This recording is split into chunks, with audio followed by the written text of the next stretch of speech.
नमस्कार। Morning call में आप सभी का स्वागत है। मैं हूं वीरेंद्र कुमार और कारोबारी हफ्ते का आप समझिएगा कि चौथा दिन है ना। बजट और ट्रेड डील, इसकी भारी उलट फेर के बाद आज थोड़ी सी शायद जो वॉलेटिलिटी एक दायरे सिमट जाए और एक रेंज जो कल बाजार ने एस्टेब्लिश करी शायद हम उसी में रह जाएं, इसी बात की संभावनाओं के बीच में आपके स्क्रीन पर गिफ्ट निफ्टी बिल्कुल फ्लैट ट्रेड करता हुआ। कल हम काफ़ी एक छोटे से, अगर आप देखें, दायरे में ट्रेड कर रहे थे। आप ये समझिएगा कि 25,800 न निकला और न 25,500 के नीचे फिसला। निफ्टी बैंक पूरा दिन कंसोलिडेट करता रहा, लेकिन एक एआई टूल और एंथ्रोपिक का वो एआई ऑटोमेशन टूल, उसने जो आईटी पे डैमेज किया, उस डैमेज के बावजूद हमने अपने आप को कंट्रोल किया। हम एक रेंज में फंसे रहे। आइए इस दिन, गुरुवार के दिन, क्या हम उस रेंज को तोड़ सकते हैं, क्या फिर हम एक और रेंज बाउंड सेशन देखेंगे? इन सब पे करेंगे बातचीत। गिफ्ट निफ्टी आपके स्क्रीन पे बिल्कुल फ्लैट, जितना फ्लैट हो सकता था उतना फ्लैट ट्रेड कर रहा है। शुरुआत करेंगे मॉर्निंग कॉल की इस वक्त की बड़ी खबरों से, सुर्खियों से। एफआईएस की तरफ से अच्छे संकेत, लगातार दूसरे दिन की खरीदारी, करीब 2500 करोड़ रुपए कैश और वायदा में बाइंग। हालांकि गिफ्ट निफ्टी बिल्कुल फ्लैट। एशिया भी मिक्स। इधर यूएस में नैस्डैक में लगातार दूसरे दिन गिरावट, हालांकि डाउ चढ़कर हुआ बंद। अमेरिका और ईरान के बीच तनाव से क्रूड कीमतों को मिली मजबूती। अभी भी भाव 69 के पास कायम। हालांकि शुक्रवार को ओमान में बातचीत के लिए राजी हुए दोनों देश। उधर सोने और चांदी में तेजी कायम। इंटरनेशनल मार्केट में गोल्ड $5,000 तो चांदी $88 के ऊपर बरकरार।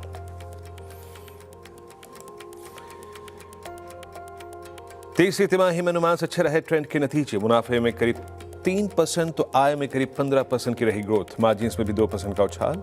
न्यू लेबर कोड का मुनाफे पर 26 करोड़ का दिखा असर। टाटा पावर की Q3 में आय 9% की कमी आई। उम्मीद से कमजोर आंकड़े। प्रॉफिट और मार्जिन्स की ग्रोथ रही फ्लैट। वहीं एनएचपीसी के मुकाबले में भी के मुनाफे में भी 3% की कमी। रेवेन्यू में 3% की गिरावट। मार्जिन्स पर 34% की तगड़ी मार। निफ्टी की दो कंपनियां टाटा मोटर्स और भारतीय एयरटेल के नतीजे आज। 4200 करोड़ के मुकाबले टाटा मोटर्स को 92 करोड़ का घाटा संभव। वहीं 3% घट सकता है भारतीय एयरटेल का मुनाफा। आय में 3% बढ़त का अनुमान। साथ ही वायदा में हीरो, आईओसी, एस्टेल समेत 15 कंपनियां पेश करेंगी अपने तिमाही नतीजे। When I interact with startups and we see young 28, 30-year-olds starting up companies, and I can clearly see, right, 100 new Reliances. Reliance industries के चेयरमैन मुकेश अंबानी और ब्लैक रॉक के सीईओ लैरी फिंक के बीच भारत की आर्थिक प्रगति पर चर्चा। मुकेश अंबानी बोले, आने वाले वक्त में भारत का 100 नए रिलायंस बनने वाले हैं।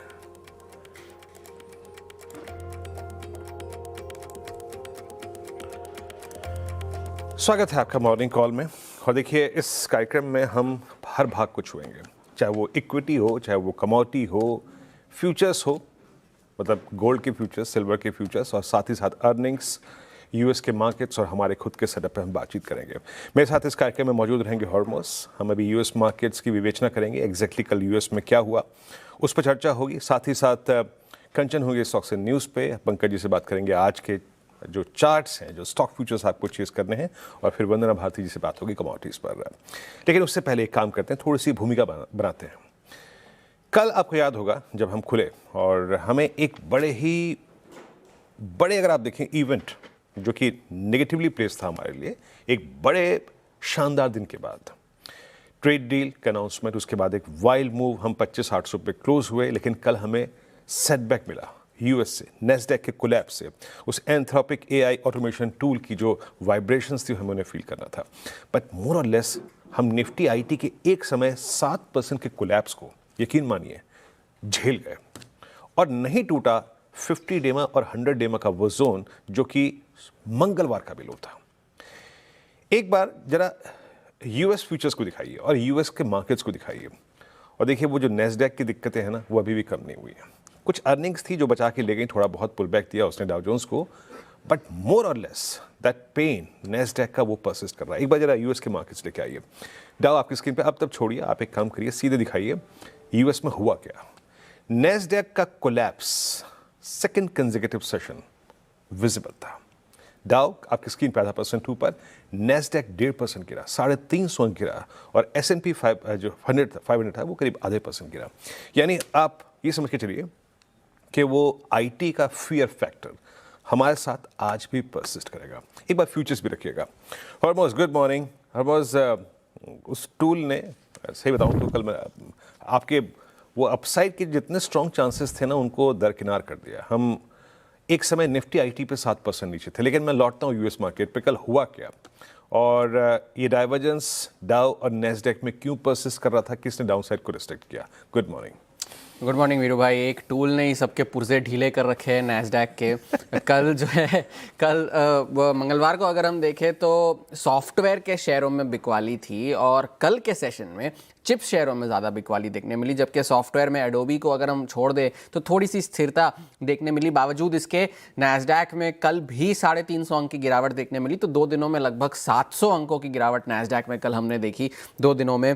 और डाउ ने आउट परफॉर्म इसलिए करा क्योंकि 2 शेयरों से उसे सहारा मिला। एक तो एमजेन जो कि एक बायोफार्मा कंपनी है जिसके नतीजे अच्छे थे, तो 8% की तेज़ी वहाँ देखने मिली। और हनीवेल जो कि एक इंडस्ट्रियल कंपनी है उसको सहारा दिया, उससे सहारा मिला डाउ को, और उस वजह से डाउ जो है 250 अंक चढ़कर बंद हुआ। लेकिन अगर आप चिप स्टॉक्स देखें, चाहे वो AMD हो, AMD की गाइडेंस ने बाजार को निराश किया। तो 2017 के बाद का सबसे खराब दिन था उनके लिए। 17% की गिरावट AMD में कल हमने देखी।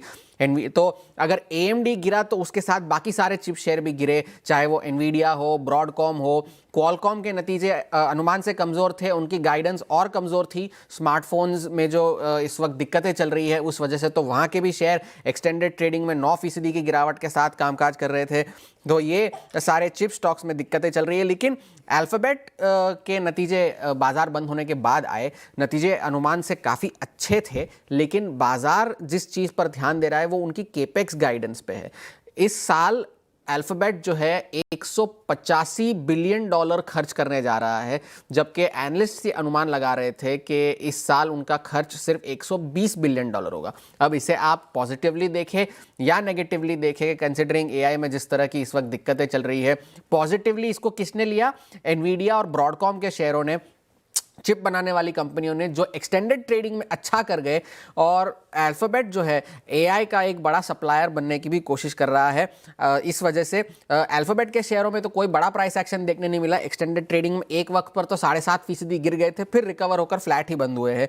तो आज अमेजॉन के नतीजे आएंगे तो उस पर भी नज़र होगी। मैक्रोज की अगर हम बात करें तो ADP के कल पेरोल्स के आंकड़े आए थे। 22,000 का आंकड़ा आया प्राइवेट पेरोल्स का जनवरी के महीने में, जबकि अनुमान 45,000 के थे। इससे हालांकि कोई बड़ा फेरबदल होगा नहीं। बड़ा जो डेटा पॉइंट होगा वो जॉब्स रिपोर्ट होगी, जो कि कल आनी थी, लेकिन जो पार्शियल गवर्नमेंट शटडाउन हुआ था उस वजह से अब वो कल नहीं बल्कि 11 फरवरी को जो है जारी की जाएगी, यानी कि अगले बुधवार को जॉब्स रिपोर्ट रिलीज की जाएगी। तो उस पर बाजार की नज़र ज़्यादा होगी। और वो पार्शियल शटडाउन जो है वो कल ख़त्म हो गया जब डोनाल्ड ट्रंप ने स्पेंडिंग बिल पर हस्ताक्षर करके फिर उसे कानून बना दिया। तेल की कीमतों पर नज़र रखिएगा क्योंकि $69 के पास फिर से ब्रेंट आ गया है। फिलहाल थोड़ी सी गिरावट के साथ कामकाज हो रहा है, लेकिन डोनाल्ड ट्रंप ने एक और बार ये कहा कि ईरान के जो सुप्रीम लीडर है आयतोल्ला खामेनेई, उन्हें बहुत ज़्यादा चिंतित होना चाहिए। He should be very worried, ये उन्होंने कहा। हालांकि साथ ही साथ उन्होंने ये भी कहा कि ईरान के साथ बातचीत जारी है। शुक्रवार को जो है मस्कट में, ओमान में बातचीत होगी दोनों देशों की परमाणु प्रोग्राम को लेकर के ईरान के। और खबरें ये भी आ रही थी कि US जो है बातचीत इसे रद्द करने वाला था, लेकिन मिडल ईस्ट के कुछ नेताओं ने मध्यस्थता करके इसे फिर से जो है पटरी पर ला खड़ा किया है। तो शुक्रवार को इन बातचीत पर सबकी नज़रें होंगी। और कल डोनाल्ड ट्रंप और शी जिनपिंग ने भी एक दूसरे से फ़ोन पर बातचीत की, काफ़ी सारी बातें की। सोए की खरीद को लेकर के बातचीत हुई। और डोनाल्ड ट्रंप जो है अप्रैल के महीने में चीन के दौरे पर होंगे। और शी जिनपिंग ने भी डोनाल्ड ट्रंप से कहा कि वो US के साथ संबंधों को बहुत ज़्यादा महत्व देते हैं और दोनों के संबंध स्थिर बने रहे, ये उन दोनों नेताओं की प्राथमिकता होगी। चाहे वो आप डॉलर की बात करें तो अभी भी 97 97.5 के ऊपर बना हुआ है। सोने चांदी में स्थिरता बनी हुई है। सोना $5,000 के आसपास, चांदी $90 के आसपास। जो बड़े प्राइस स्विंग्स हम पिछले हफ्ते से देखते आ रहे हैं वैसे नहीं है। और सबसे ज़्यादा गिरावट जो आई है वो बिटकॉइन में आई है। अब 15 महीने के सबसे निचले स्तरों पर बिटकॉइन है। 42% अब अपने रिकॉर्ड हाई से टूट चुका है। और अब सट्टा बाजार तो ये कह रहा है कि कीमतें जो है $65,000 तक भी गिर सकती है। तो ये सारी बातें हैं ग्लोबल बाजारों की। ईरान पर नज़र रखिएगा और आज एआई के स्टॉक्स में क्या होता है, चाहे वो चिप स्टॉक्स हो चाहे सॉफ्टवेयर स्टॉक्स हो, बाजार पर इन दोनों की नज़रें बनी रहेगी। जी हाँ, सॉफ्टवेयर और चिप हॉर्मोज इन्हीं दोनों ने अगर आप देखें काम बिगाड़ा हुआ है, वरना शायद हमें कल 26,000 के दीदार एक बार को तो हो ही जाते। हॉर्मोज बहुत बहुत शुक्रिया आपका इस पूरी बातचीत के लिए। तो जो हॉर्मोज ने बातें कहीं उसमें से अगर आप देखें पहला बिंदु जिसको मुझे चेज करना है, दैट्स क्रूड स्टिल एट 69। तो क्रूड पर नज़र रखिए और हालांकि देखिए वहाँ पे बातचीत का एक दौर चलेगा, बट स्टिल ट्रेजेक्ट्री बहुत स्ट्रांग है क्रूड की, इट्स 69। दूसरी बात, एआई चिप स्टॉक्स का कोलैप्स होना यूएस में हमारे निफ्टी आईटी के लिए आज भी एक ड्रैगर के तौर पर साबित होगा। ये दूसरी बड़ी बात है। बाकी अगर आप देखें फ्यूचर्स, द थर्ड कंपोनेंट, आज क्या होगा? बिल्कुल फ्लैट, बिल्कुल फ्लैट। हालांकि नेस्डैक फ्यूचर्स 121 अंक ऊपर ट्रेड कर रहे हैं। ये रही यूएस की कहानी। तो हमारे लिए की हैंडओवर है नेस्डैक और क्रूड। अब आते हैं जरा निफ्टी की ट्रेजेक्ट्री पर। देखिए कल मैंने क्या अप्रोच रखी थी, परसों का बड़ा गैप अप, छोड़ दीजिए गैप अप में हम कहाँ गए ऊपर तक, उसको छोड़ दीजिए। The critical factor was low 50 day में। कल हमने क्या अप्रोच रखी थी, एनी डिप टूवर्ड्स 535 और 648 उसको हम बाय करेंगे। बाय करने के बाद चुपचाप ले जाके छोड़ देंगे RS1 के आसपास, दैट वॉज 25840 बाजार उसी बेस पर टिका रहा, टिक कर पुल बैक दिया और उसी जगह से कोलैप्स हुआ जो कि RS1 था। बाजार ने क्या किया? बाजार ने अपनी धांधस को बनाए रखा, अपने आप अपनी ग्रिप को नहीं छोड़ा, 50 डेमा को नहीं छोड़ा, और लेकिन कॉल आइटर्स को भी रिस्पेक्ट किया। अब आइए स्टैट्स को देखते हैं। पहले एफआईज के स्टैट्स लेके आइए। देखिए हम बहुत प्रसन्न थे, बहुत उत्साहित थे कि एफआईज ने कैश में बड़ी स्ट्रांग बाइंग करी है। हम अब आज के गेम प्लान पे बात कर रहे हैं। कल वो कैश नदारत था। एफआईज ने अगर आप देखें 30 करोड़ की बाइंग करी, 250 करोड़ का डीआईएस का बाय का आंकड़ा है। फिर आप आइए, मतलब that vibration in cash figures was missing completely. आते हैं डेरिवेटिव्स पे। डेरिवेटिव्स में क्या हुआ? 1772 करोड़ रुपए की बाइंग, 6200 कॉन्ट्रैक्ट शॉर्ट काट लिए, 3800 कॉन्ट्रैक्ट लॉन्ग करे। अब आप देखिए जरा वो डायग्राम लेके आइए। एफआईएस का शॉर्ट कवर कंटिन्यूड है और ये शॉर्ट कवर होकर अब करीब करीब 1,47,000 कॉन्ट्रैक्ट, ये नीचे से आप अपटिक देख रहे हैं ना, दैट्स गुड। इंडेक्स पर बनता हुआ प्रेशर कम हो रहा है। अब लेके आइए आप दोबारा स्टैट्स पे आइए। वहां देखिए आप ऑप्शंस में 4895 करोड़ रुपए की सेलिंग। इसमें सबसे महत्वपूर्ण आंकड़ा क्या है उसको समझिए। 1,18,000 पुट शॉर्ट यानी बाजार ने समर्थन सपोर्ट ढूंढा है और वहां पे पुट बेची गई है। तो आपको जब आप बाय ऑन डिप्स करें तो उन लेवल का ध्यान रखना है। और बाकी स्टॉक फ्यूचर्स में 650 करोड़ रुपए की बाइंग, 3400 कॉन्ट्रैक्ट, 1000 कॉन्ट्रैक्ट लॉन्ग और शॉर्ट लगभग 33,000 कॉन्ट्रैक्ट। अब आइए पिरामिड्स पे, सीधे पिरामिड्स पे आइए डायरेक्टर साहब। देखिए जरा कॉल और पुट्स की प्लेसमेंट क्या है। ठीक है, 25,800, 26,000 पे अभी भी बड़े कॉल आइटर्स प्लेस्ड हैं, वो अपनी ग्रिप को नहीं छोड़ रहे हैं।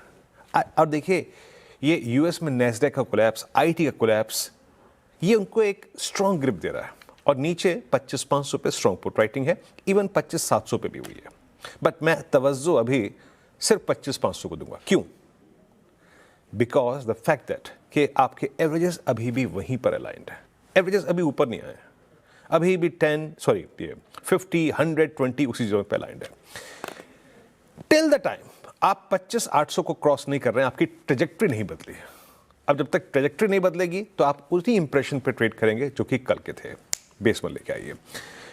टिल द टाइम हम 25,800 को बाइसेक्ट करके नई ट्रेड जोन में नहीं जा रहे हैं, हमको बेस को बाय करना है। दैट बेस परसिस्ट एट 566,651, इसी जोन के आसपास। अब याद रखिएगा आपका 20 डे में आ गया 533 पे। सो 25,500 बड़ा पुट राइटर्स का जोन और 20 डे में 33। तो आप तब तक कंस्ट्रक्टिव अप्रोच रखेंगे जब तक कि बेस 2 कायम है। नो शॉर्टिंग थॉट्स, क्योंकि शॉर्ट करेंगे तो ट्रैप हो जाएंगे।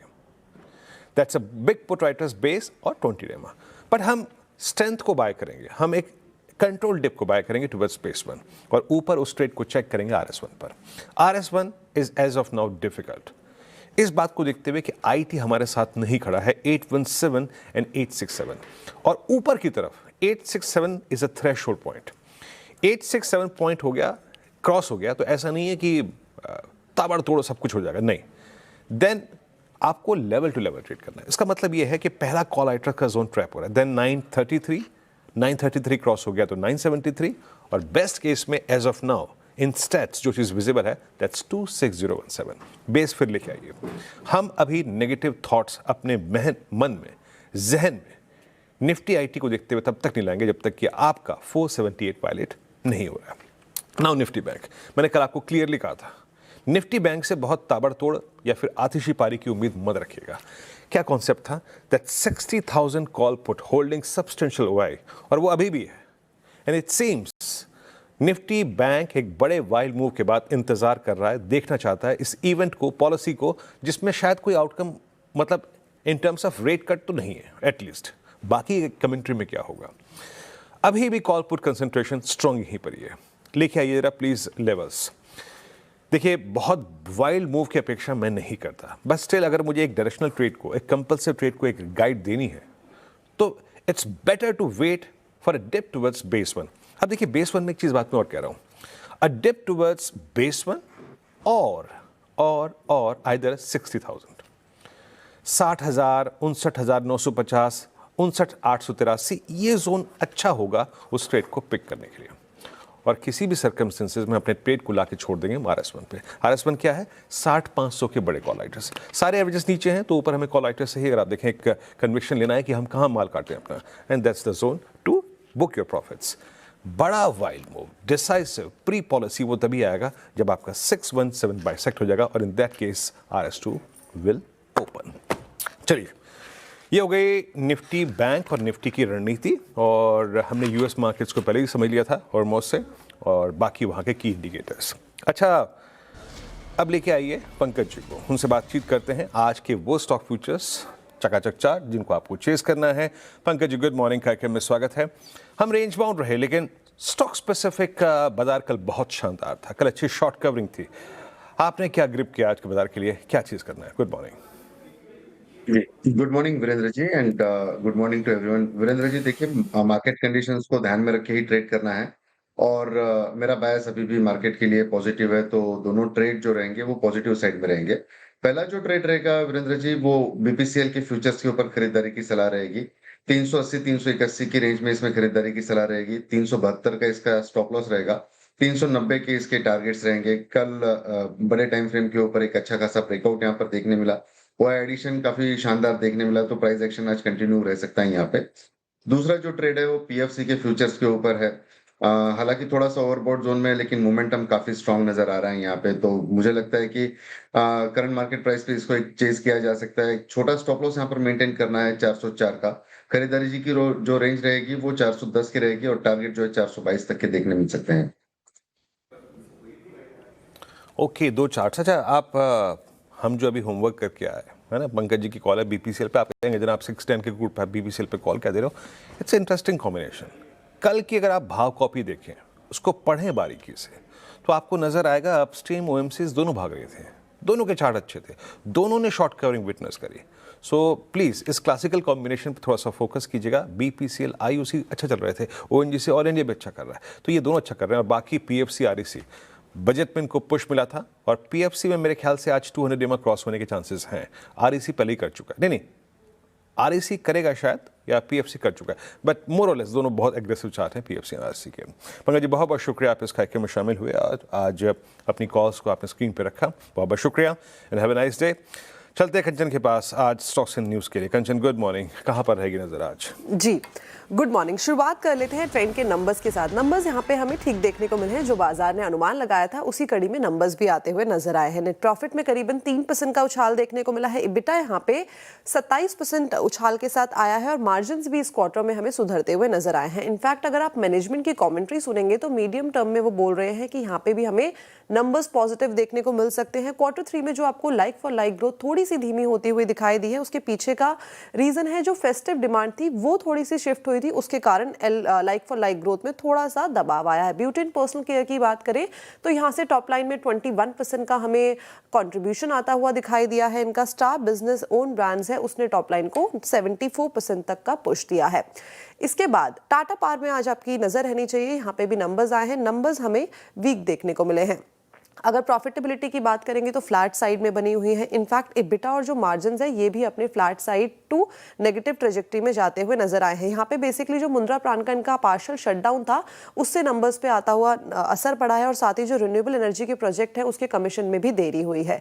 कमिंस इंडिया के अगर नंबर्स की बात करी जाए तो नंबर्स यहाँ पे हमें मिक्स बैग देखने को मिला है। नेट प्रॉफिट में 12% की हमें गिरावट देखने को मिली है, बट ऑपरेशनल नंबर्स थोड़े से सुधरते हुए नजर आए हैं। एबिटा में 6% का इजाफा और मार्जिन भी 21% पे रिपोर्ट किए गए हैं। इनफैक्ट इनकी जो डोमेस्टिक डिमांड है वो काफी रोबस्ट रही है, लेकिन एक्सपोर्ट्स की बात करी जाए तो यहाँ पे flat movement because geopolitical tension का इंपैक्ट यहाँ पे आता हुआ दिखाई दिया है। एनएचपीसी के नंबर्स की बात करें तो नंबर्स यहाँ पे भी हमें वीक देखने को मिले हैं। रेवेन्यू में 3% की गिरावट, एबिटा भी इनफैक्ट 79% तक हमें गिरता हुआ दिखाई दिया है। मार्जिन पे भी काफी बड़ा दबाव है। इनफैक्ट जो कंपनी का डेट है वो भी हमें साल दर साल 27% तक बढ़ता हुआ दिखाई दिया है। और साथ ही कंपनी ने जेटकोल के साथ जो उनका पार्टनरशिप था उसको भी रद्द कर दिया है। सम्मान कैपिटल के नंबर्स की बात करेंगे तो नंबर्स यहाँ पे हमें ठीक देखने को मिले हैं। नेट प्रॉफिट 4% बढ़ा है, रेवेन्यू में 7% की बढ़त देखने को मिली है। टोटल एयूएम की बात करी जाए तो ये 64,200 करोड़ पे रजिस्टर किया गया है और जो एनपीएज है वो भी हमें सुधरते हुए दिखाई दिए हैं।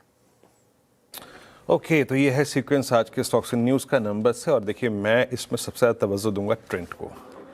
ट्रेंड ने कल एक बहुत स्ट्रॉन्ग पुल बैक लिया, रिवर्सल लिया, और ट्रेंड में कल अच्छा, अगर आप देखें, रिवर्सल था आफ्टर एक अच्छे शॉर्ट कवरिंग की फेज के बाद, और नंबर्स भी ठीक ठाक हैं। तो मेरे ख्याल से स्टॉक ऑफ द डे शायद एज ऑफ नाउ जिसको हमें रडार पर रखना है वो रहेगा।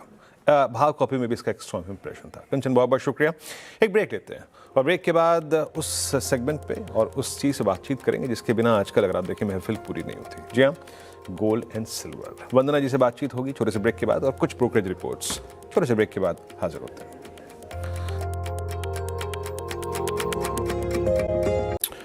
स्वागत है कार्यक्रम एक बार फिर से आपका। और गिफ्ट निफ्टी को एक बार फिर से देख लीजिए, बहुत बड़ी तब्दीली नहीं है, बिल्कुल फ्लैट 25,858 पे ट्रेड कर रहा है। लेकिन गोल्ड और सिल्वर में आपको याद होगा वो बजट से एक दो दिन पहले जो एक क्रैक था, मेजर क्रैक, देखिए अब वहाँ से रिवर्सल आया है। और रिवर्सल में सबसे खूबसूरत बात यह है कि वैसी मैडनेस नहीं है। अब वोलेटिलिटी थोड़ी सी एड्रेस हुई है, थोड़ी सी स्मूथ हुई है। वंदना जी, गुड मॉर्निंग, कार्यक्रम में स्वागत है।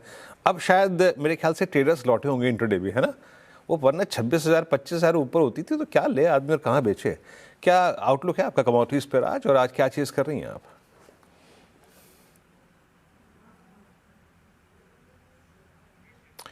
वंदना जी म्यूट हैं आप, जरा अनम्यूट कर लेती तो बड़ी मेहरबानी होती है आपकी। जी गुड मॉर्निंग वीरू। यहाँ पे जो वोलेटिलिटी थी या नॉइज था वो यहाँ पे खत्म हो चुका है और एक दोनों साइड की मूव आ रही है और कंसोलिडेशन में मार्केट है। ये एक बहुत हेल्दी ट्रेंड है, जैसा आपने भी कहा कि अब यहाँ पे नॉइज खत्म है। और एक अच्छी सी बात ये है कि गोल्ड सिल्वर में हम लोगों ने एक ठहराव आता हुआ देखा है। आज मुझे लग रहा है कि नेचुरल गैस जो है ये कमोडिटी है जहाँ हम लोगों ने एक हायर साइड आता हुआ देखा है, थोड़ा सा यहाँ पे कंटिन्यू रह सकता है अपसाइड। तो मुझे लग रहा है कि 312 के करीब यहाँ पे खरीदना चाहिए और 325 पे टारगेट रखना होगा, स्टॉप लॉस लगाना होगा 309 का। एक कमोडिटी है जिंक जहाँ पे हम लोगों ने प्रेशर आता हुआ देखा है और जितने भी बेस मेटल काउंटर में कमोडिटीज है सब पे एक प्रेशर आता हुआ देखा है। थोड़ी सी इन्वेंट्री भी बिल्डअप हुई है शंघाई में। तो मेरे ख्याल से 321 के करीब जिंक को सेल करना चाहिए 316 के लिए। यहाँ पे स्टॉप लॉस लगाना होगा 323 का। और गोल्ड सिल्वर में मुझे लग रहा है कि ग्रेजुअली मतलब करेक्शन पे एक बार फिर से बाइंग आ सकती है। ओके, तो जिंक सेल है और आपका नेचुरल गैस बाय है। गोल्ड सिल्वर पर आप देखिए थोड़ा सा आपने व्यू भी सुना वंदना जी का। वंदना जी बहुत बहुत शुक्रिया and have a nice day. और अब एक काम करते हैं, थोड़ा सा आपको दिखाते हैं कि आज इवेंट्स क्या क्या है। देखिए गुरुवार है ना, तो बीएससी की वीकली कॉन्ट्रैक्ट की एक्सपायरी है, वो तो आपके जहन में होगी बात, ये महत्वपूर्ण है। और एमपीसी की बैठक का आज दूसरा दिन है और कल पॉलिसी होगी, याद रखिएगा। तो हम सुबह सब उसकी बात भी कर रहे होंगे। एक बहुत महत्वपूर्ण स्टेटमेंट याद रखिएगा आज पीएम देंगे राज्यसभा में, बजट सेशन चल रहा है और मोस्ट पॉसिबली अगर आप देखें शायद वो डील को लेकर भी टिप्पणियां ज़रूर करें। और बाकी अगर आप देखें अर्निंग्स के लिहाज से हम, क्योंकि अब अपने बहुत ही लास्ट फेज़ में, याद रखिएगा बहुत लास्ट फेज़ में है। इंडेक्स में शुमार टाटा मोटर्स पीवी और भारतीय नंबर देंगे, बाकी आईयूसी, हीरो मोटोकॉर्प, बुद्ध properties, industrial, Page Industries, Mazagon, doctor Nykaa, PFC, Kaynes, Hitachi, LIC, Max health care, RBL और सुजलॉन, इनके नंबर्स ड्यू हैं जो कि डेरिवेटिव्स में हैं। अच्छा, कल हमने आईटी का एक बहुत बड़ा शॉकर देखा। मैं आपको कुछ टेक्स दिखाता हूँ। मैक्वेरी की एक आईटी पर रिपोर्ट आई है। भारतीय आईटी के परिप्रेक्ष्य में उन्होंने कहा है कि जो डिस्ट्रक्शन होना था एआई का वो ऑलरेडी हो चुका है, दैट्स ऑलरेडी इन प्राइस। ये महत्वपूर्ण बात है कल के प्राइस डैमेज के बाद। उन्होंने कहा कि जो भारतीय आईटी कंपनियां हैं उनका जो कारोबार है वो विस्तृत है, काफ़ी देशों तक फैला हुआ है और बड़ी एंटरप्राइजेस, बड़े अगर आप देखें तो वहाँ पे एंटरप्राइजेस में उनका कारोबार का विस्तार है, तो वो बहुत हद तक अगर आप देखें तो इसको एक बड़ा रिस्क मान के नहीं चल रहे हैं आईटी के लिए। तो मैक्वेरी का ये स्टेटमेंट कल के कोलैप्स के बाद, उस एंथ्रोपिक के एआई ऑटोमेशन टूल के बाद जो वाइब्रेशंस थी वॉल स्ट्रीट पे या फिर हमारे यहाँ पे खुद, उसके बाद ये था जनाब आईटी पे मैक्वेरी का टेक। एक काम करते हुए एक ब्रेक लेते हैं। देखिए हमने सब चीज़ की बातें करी, Nifty bank, US market, commodities और स्टॉक्स इन न्यूज़। एक ब्रेक लेके और ब्रेक के बाद आशीष और मैं आपको आज की टॉप 20 कॉल्स देंगे। कहाँ रखनी है आपको नज़र, छोटे से ब्रेक के बाद टॉप 20।